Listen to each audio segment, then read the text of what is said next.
Yo, what is up everybody? My name is MLG Ready, and Google just officially announced this Google Stadia. Now what it is, it's not an actual console. I know a lot of people got that misconstrued, but it really is just another streaming service.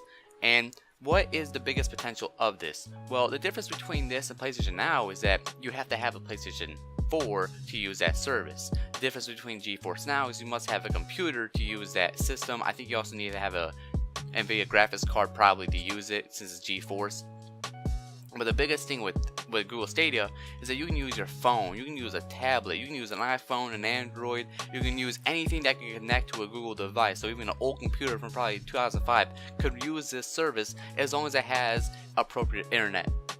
So what is appropriate internet? Like what type of speeds will you be looking at? Well, for 1080p at 60 FPS, they tested Assassin's Creed Odyssey, and that was actually around 25 megabits per second. And it said, in fact, we only use about 20 megabits per second for the streaming service. Now, what is the problem with that? Well, I read somewhere an article that the average US speed in a household is around 25. So, I mean, there's a lot of people over 25, but that means there's also a shit ton of people lower than that. So, if you run a 1080p 60 FPS at about 20 megabits per second, 20 megabits per second, there's a lot of people that only run 12, 6, 4. Now, this is going to come with its own controller. It's actually based off the Xbox design, so that's a little good thing. It's going to have a very good controller feel. It isn't like a shitty ass Steam controller. This is actually going to be a good controller to play on. Now, 4K at 60 FPS is also allowed, but that is around the ballpark of 30 megabits per second. Now, what does that officially mean? Well, there's data caps. So some internet providers, not AT&T, because I used to have that and that's like actually unlimited, but some internet companies don't have data caps, so you can only use this much, and if you use anything more than that, will throttle your speed, and you have to pay a very hefty fine, pretty much like $15 per gigabyte if you use more than that. So what type of speeds are we looking at, or what type of data caps are going to be good for the streaming service? Let's think about it. 25 megabits per second, that is around 3 megabytes a second. So in 20 seconds you're using 60 megabytes. Now you just add that up for a 2-hour gaming session. I haven't really done the math, but I think you'll be if that's 2 hours and you use 20 seconds for 60. Oh shit, dude. That's a lot. Alright, I'm just gonna go with that. That is a lot of data you're gonna be using. That's probably in the amount of like 5 to 6 gigabytes. Easily. Maybe even 10 gigabytes for just 2 hours. Okay, that doesn't sound that bad. But if the more you play, I think I'm definitely doing the math wrong. I think we could easily be in the 20 to 30. Well, let's think. Okay, I don't know, man.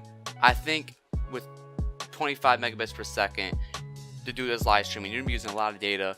Now, I actually have a data plan of 6 terabytes, but I know some people that only have 1 terabyte. So the streaming service is going to be, the biggest downfall is going to be data caps and speed. That's the only thing that's really holding it back.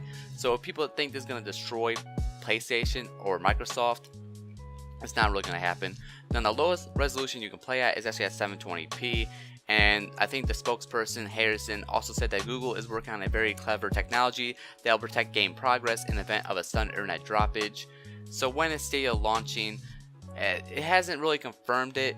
Stadia will launch in 2019 in the United States, Canada, United Kingdom, and most of Europe. So somewhere around this year. We don't really know what it's going to be. They also have not discussed the pricing plan, like how much. Like PlayStation Now is like $20 a month, $10 a month. So I feel like with this streaming service, it's going to be huge. I think it's going to be around 20 to 30 if they're going to be like trying to compete.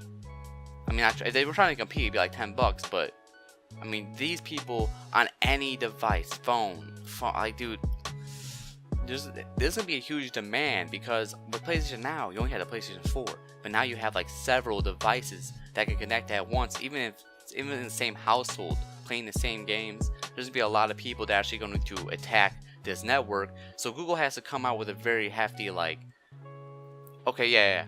Here's what it says. Google will be spending $13 billion in infrastructure and capital expenditure.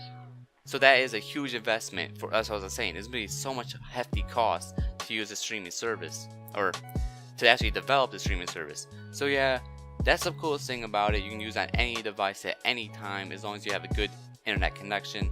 My name is MLG Ready. I don't think it's going to be destroying PlayStation or Microsoft anytime soon, but I feel like it is a good thing to have if you don't have to, like, if you can't afford a new like graphics card in your computer, a new processor, you want to play the latest games, that would be the coolest thing. And also, if you're at like a hotel and you want to fuck them over, if they have actually good internet, you just want to use all of it and just hog it, then you can use that too. I don't know, man. But my name is MLG Ready. Please leave a like and subscribe, and I'm out. Peace.